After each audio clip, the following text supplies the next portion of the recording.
नमस्कार, मैं हूँ डॉक्टर शालिनी कृष्णा खरे।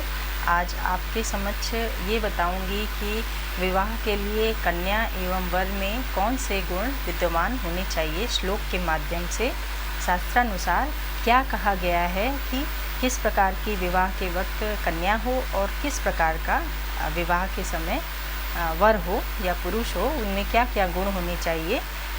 श्लोक के माध्यम से जो शास्त्रानुसार है वो मैं आज आपको बताऊंगी। पहले विवाह योग्य जो है वो कन्या का हम आपको श्लोक पढ़ते हैं। वंध्या वृद्धा कृशा बाला रोगिणी पुष्प वर्जिता कर्कशा स्थूल देहा च नार्यष्ट परिवर्जिता। ये 8 प्रकार के स्त्रियों को विवाह में वर्जित कहा गया है। अब एक एक करके इनको बताते हैं। बंध्या अर्थात जिसको संतान न हो सकती हो, यदि ये चीज़ किसी के बारे में पता हो तो ऐसी स्त्री से विवाह करना शास्त्रों में वर्जित कहा गया है। दूसरा है वृद्धा, जो वृद्ध औरत है, जो बूढ़ी हो चुकी है, उसको विवाह के लिए वर्जित कहा गया है। कृशा मतलब बहुत पतली, रोगी, बीमार जो औरत है, उसको विवाह के लिए उपयोगी नहीं कहा गया है, उनसे मना किया है विवाह के लिए। चौथा है बाला मीन्स बाल्यावस्था में विवाह को वर्जित कहा गया है। चौथा है पुष्प वर्जिता मतलब जिसको कि मासिक धर्म ना आता हो, ऐसी कन्या से भी विवाह करना वर्जित कहा गया है।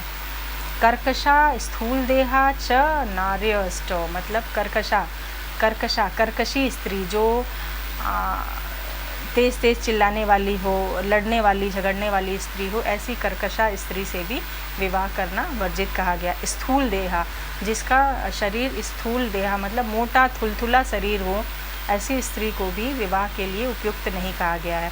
तो इस प्रकार से 8 प्रकार की कन्या को शास्त्रानुसार विवाह योग्य नहीं कहा गया है। ये श्लोक के माध्यम से हमने आपको बताया। और अब पुरुष के लिए बताते हैं क्या कहा गया है। कुलम च शीलम च वयश्च रूपम विद्या च वित्तश्च सनाथांच एतान गुणान सप्त परीक्ष देया कन्या बुधय शेष म चिंतनीयम। मतलब 7 प्रकार के, यहाँ पुरुष को 7 प्रकार के पुरुषों को विवाह योग्य के लिए मना किया गया है, उनसे विवाह करने के लिए। अर्थात वर का वर्ण करते समय 7 बातों का ध्यान रखना आवश्यक है। कुल, उसके कुल का, उसकी कुल में उत्पन्न हुआ है उसके कुल का। शील यानी कि उसका आचरण व्यवहार, उसका चरित्र।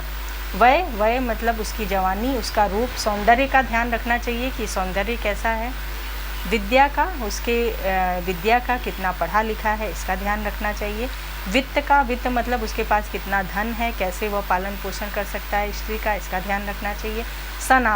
सनात का मतलब कि उसके माता पिता भाई बंधु हैं या नहीं, सभी होने चाहिए, ऐसे इस बात का भी विवाह में ध्यान रखना चाहिए। तो ये एक श्लोक हुआ कि पुरुष में क्या क्या ध्यान रखना चाहिए और स्त्री कौन कौन सी विवाह योग्य वर्जित है, और पुरुष में क्या क्या गुण देखने चाहिए। एक 5 गुणों का और श्लोक है।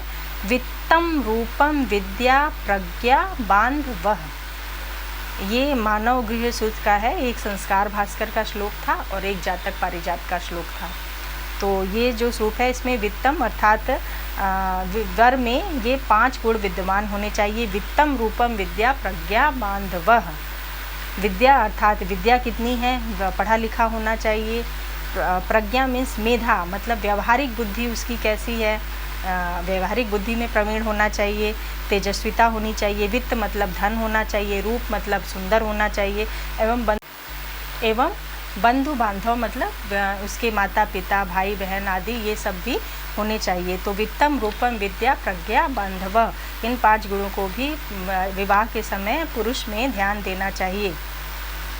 मेरे विचार से किसी भी पुरुष में मेधा का रहना अत्यंत आवश्यक है। मेधा की ज़रूरत सबसे ज़्यादा है। बुद्धि रहेगी तो वित्त भी आ जाएगा और वैवाहिक जीवन सुचारू रूप से चलेगा। तो ये 3 श्लोक आज हमने आपको बताए, जिसका हिंदी में अनुवाद करके भी बताया शास्त्रानुसार ये श्लोक कि विवाह किससे करें। इसी के साथ ही आज के लिए नमस्कार। अगले वीडियो में फिर उपस्थित होंगी। नमस्कार, धन्यवाद, प्रणाम।